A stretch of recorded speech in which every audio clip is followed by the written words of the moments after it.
తర్వాత ఇలాగా ఇలాగా తర్వాత ఇలాగా కట్ చేసుకున్నాం. ఎందుకు కట్టుకోవాలి, ఎప్పుడెప్పుడు కట్టుకోవాలి, ఎప్పుడు కడగాలి? భోజనానికి ఇదంటే ఇదంటే భోజనం, భోజనానికి ముందు, తర్వాత అదేలే భోజనం హ్యాండ్ వాష్, తర్వాత చేతులు సబ్బర కొట్టేది. భోజనం ముందు ఒకసారి, ఎప్పుడెప్పుడు చేయాలి అని అడుగుతున్నారు. ఎప్పుడెప్పుడు కట్టుకోవాలి? భోజనం ఓకే. తర్వాత ల్యాబ్కి వెళ్ళిన తర్వాత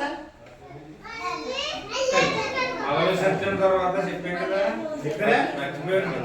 ఎందుకు చేసుకోవాలి? శుభ్రం చేసుకోకపోతే ఏంటి? చేతులు కట్టుకొని తింటే ఉంటుంది. క్రీమ్ వస్తాయి సార్, క్రీమ్ ఇంకా జ్వరం వస్తుంది ఒకటి, రెండు క్రిములు వస్తాయి లోపలికి. ఓకే. జ్వరం వస్తుంది సార్.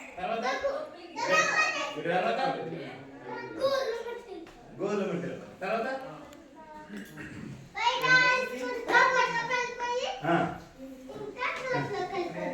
నోటెడ్. ఓకేనా? అది ఎంచేయాలి కడగాలంటే గోరులు పెంచుకోకూడదు.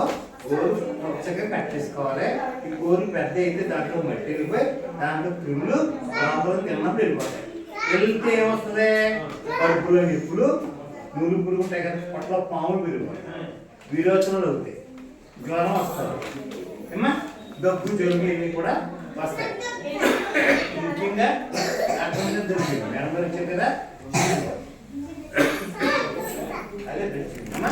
ఇది ఉండేది విరోచనలు అవుతాయి, కడుపులో పాములు పెరుగుతాయి. ఎందుకు ఇలా పట్టుకున్నా పాలిస్తామా? ఇలా పట్టుకున్నానా? దీని నిండా క్రిములు ఉంటాయా?